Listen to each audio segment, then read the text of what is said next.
ഞാനിവിടെ കേരളത്തിലെ എല്ലാ 100 കോടി ക്ലബ്ബ് കയറിയ സിനിമകളും റാങ്ക് ചെയ്യാൻ പോവുകയാണ്.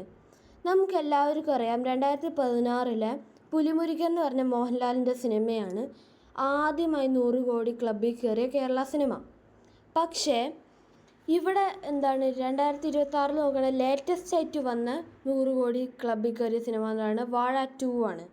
അപ്പോൾ ഇതൊന്നുമല്ല ഞാനിവിടെ ഡിസ്കസ് ചെയ്യാൻ പോണത്. നമുക്ക് നേരെ റാങ്കിങ്ങിലേക്ക് പോവാം. ടോട്ടൽ 15 സിനിമകളാണ് ക്ലബ്ബിൽ കയറിയത്. പിന്നെ ഈ റാങ്കിങ്ങിലേക്ക് പോകുന്നതിന് മുമ്പ് ഒരു ഡിസ്ക്ലെയിമർ ഉണ്ട്. ഇത് തികച്ചും ഞാൻ എൻ്റർടൈൻ ആയൊരു സീരീസാണ്.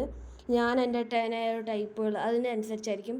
അപ്പോൾ ഇത് തീർച്ചയായും എൻ്റെ ഒരു ഒപ്പീനിയനാണ്. ചിലപ്പോൾ എൻ്റെ ഏറ്റവും ലാസ്റ്റ് വരുന്നതായിരിക്കും നിങ്ങളുടെ ഏറ്റവും ഫസ്റ്റ്. അപ്പം അതൊന്ന് സൂക്ഷിക്കുക.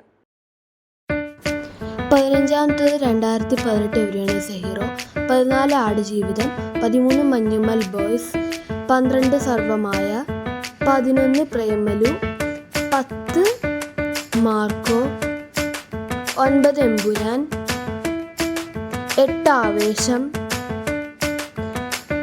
7 തുടരും, 6 പുലിമുരുകൻ, 5 ARM, 4 ലൂസിഫർ, 3 ലോക, 2 വാഴ 2. ഏറ്റവും ഫേവറേറ്റ് ആട് 3 ആണ്. ഭയങ്കര എൻ്റർടൈനിങ്